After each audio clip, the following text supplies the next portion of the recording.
राधा वल्लभ श्री हरिवंश। महाराज जी, आपके चरणों में कोटि कोटि प्रणाम। महाराज जी, जब भी मैं पढ़ने की कोशिश करता हूँ तो मेरा मन एकाग्रचित नहीं हो पाता, मन में कुछ और चलता रहता है, पढ़ाई में मन ही नहीं लगता। मेहनत करने के बाद भी सफलता नहीं मिल रही। महाराज जी, कृपा आप मार्गदर्शन करें। उद्देश्य ठीक हो जाएगा तो मन लग जाएगा। उद्देश्य हमारा गलत है, अभी पढ़ाई उद्देश्य नहीं है।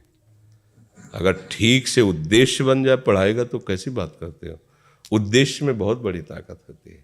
हर कष्ट सहते हुए अपने उद्देश्य की पूर्ति में कदम नहीं लड़खड़ाते जिसका उद्देश्य बन जाता है।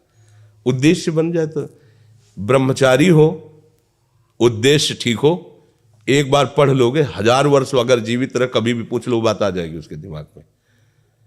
अब नाना प्रकार की क्रियाओं से ब्रह्मचर्य का नाश करे, अपने उद्देश्य का नाश करे, तो फिर यही बातें होती जो आप कह रहे हो। कक्षा 9 पढ़े, व्याकरण नहीं पढ़े, शास्त्री नहीं पढ़े, कहीं दूसरी जगह ऐसे नहीं गए कि बैठ के सत्संग सुन के और सीख के बोल रहे, तो भगवद आश्रित हो जाओ सब। अब आप खुद समझना हमारी बात को, आप खुद अपना नाश कर रहे हैं। ब्रह्मचर्य का नाश वीर का नाश, जीवन का नाश है। ब्रह्मचर्य अगर सही है, आपने किसी तरह इधर उधर तो ये प्रश्न ही नहीं रहेगा। जिधर दृष्टि डालोगे उधर जय होती चली जाएगी। आजकल के बच्चे नौजवान इसको मनोरंजन समझते हैं और उनको सलाह भी ऐसी मिलती है कि हम जैसे बोल रहे हैं ब्रह्मचर्य के लिए, तो डॉक्टर और आपको जो इधर सांसारिक प्रोत्साहन देने वाले हैं वो आपको सलाह देंगे। हमें तो अंग्रेजी का शब्द नहीं याद है, फ्रस्ट्रेशन। हाँ, और यही जो स्टेशन कह रहे हैं गाड़ी स्टेशन से अलग कर दो तो बोले तुम बहुत शांत हो जाओगे और फिर अपने काम में देखो कैसा उपदेश दिया जा रहा है कि वो। तो ये जो कमियां है ना, ये कोई भूत नहीं है जैसे लोग कहते हैं ना, पता नहीं कौन, ऐसा कुछ नहीं, गंदी आदतें हैं, इन पर संयम लाओ। आप समझ रहे, स्वीकार करते हो हमारी बात कि इसमें आपको संशय है? हाँ, तो आप देखो, हम आज ही सत्संग में बोल रहे थे, हमारे रक्त का स्वभाव है ऐसे, जैसे कट जाए ना तो उसका स्वभाव थोड़ी देर में गाढ़ा होने की कोशिश करेगा। यदि कहीं फ्लो वाली नस कट गई तब तो आपको वहाँ डॉक्टरी की जरूरत है। अगर ऐसे कहीं त्वचा में ऐसे, तो उसका स्वभाव गाढ़ा हो जाना, वो थोड़ी ही देर में वो अपने आप को बांध लेगा, क्योंकि रक्त का एक स्वभाव होता है।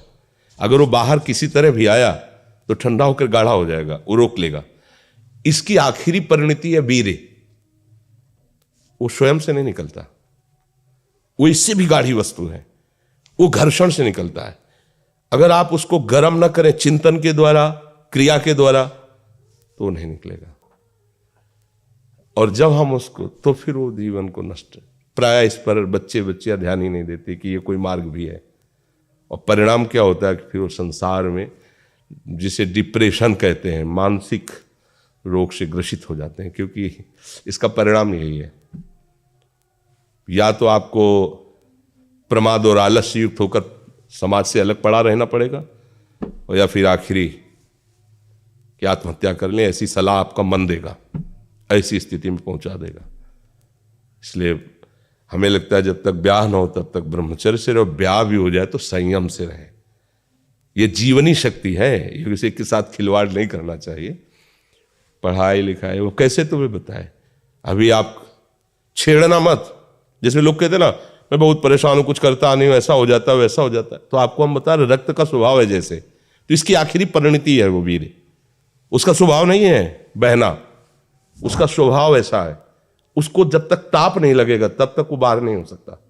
आपने गलत अभ्यास किया, माना 2-4 महीने 5 महीने वो अपने अभ्यासवश पतित होगा, लेकिन आप छोड़िए, उसका चिंतन छोड़िए, उसकी क्रिया छोड़िए, अपने आप वैसे हो जाएगा।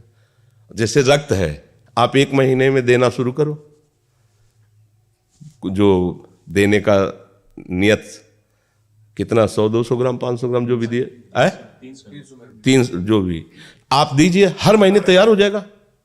और आप ना दीजिए तो आपके शरीर को अभ्यास हो जाएगा, आप दीजिए तो शरीर को अभ्यास हो जाएगा। वो शरीर, अगर आप रोज 300 तो फिर क्या होगा? आप मर जाओगे। समझ रहे हो ना? ऐसे शरीर की क्षमता, जैसे डॉक्टर जन के देखते हैं तुम्हारी क्षमता नहीं खून देने की, चलिए, क्योंकि अगर निकाल लोगे क्षमता नहीं तो उसकी हानि हो जाएगी। हाँ तुम्हारी क्षमता है, तुम्हारे अंग ठीक है, तुम स्वस्थ हो, महीने में ऐसा या जो समय अवधि, सोचो रक्त की आखिरी परिणति वो है वीर्य, और आप क्या कर रहे हैं? रोज कई कई बार। आपका परिणाम क्या होगा? अगर रोज वो खून निकाला जाए तो आदमी की हालत क्या हो जाएगी? खून की आखिरी परिणति है। अन्न रस जो हमने पाया उसकी परिणति धीरे धीरे परिवर्तित होते हुए मांस, मज्जा, रक्त, इनके वो आखिरी सप्तम धातु है वीर्य, और उसके साथ ऐसा खिलवाड़, कैसा जीवन होगा आपका?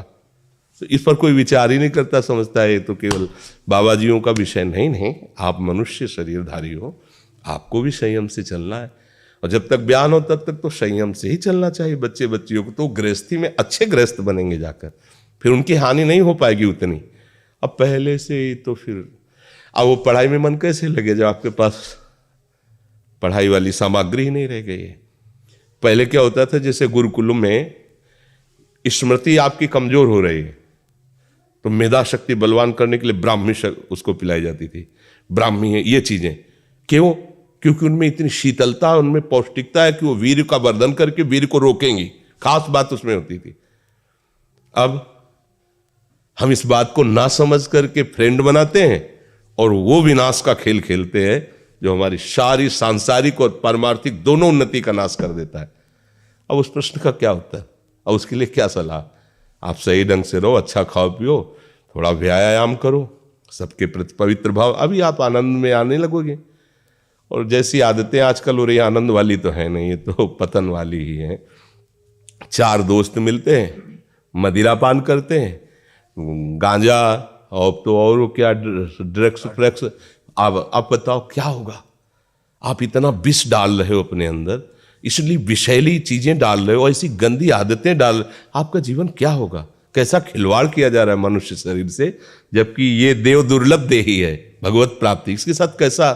तो बच्चों को ना तो सत्संग मिल रहा है, ना शास्त्र स्वाध्याय मिल रहा है, ऐसा ही संग मिल रहा है जो पतन का कारण क्या हो रहा है। अच्छा, बहुत पढ़े लिखे हो और शराब पी के नाली के कीड़े की तरह पड़े हो, माता पिता का अपमान कर रहे हो, मनमानी बेविचार कर रहे हो, पढ़ाई लिखाई क्या हुआ? पढ़ा लिखा से भाई विद्या तो वही जो विनय, पवित्रता, शालीनता, सभ्यता, नम्रता, ये तो सद्गुण विद्या में आज की रह नहीं रहे।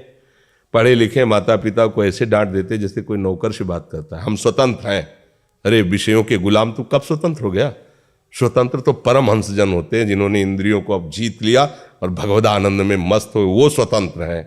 इंद्रियों के गुलाम तुम स्वतंत्र हो, जो विषय जब चाहता है तुम्हें गिरा तुम स्वतंत्र हो। माता पिता, गुरु, शास्त्र, इनकी परतंत्रता स्वीकार करने वाला ही स्वतंत्र होता है। ये मनमानी आचरण जो आजकल समाज में विस्तृत हो रहे हैं ना, ये पतन, अशांति और पाप का कारण बनते हैं, जो बहुत हानिकारक है। तो बच्चा सावधानी से रहो, जो बचा है उसको संभाल लो जीवन। जब से ज्ञान हो जाए तब से अपने को संभाल ले। भाई पूर्व में गलती हो गई, आगे सुधार लेते हैं।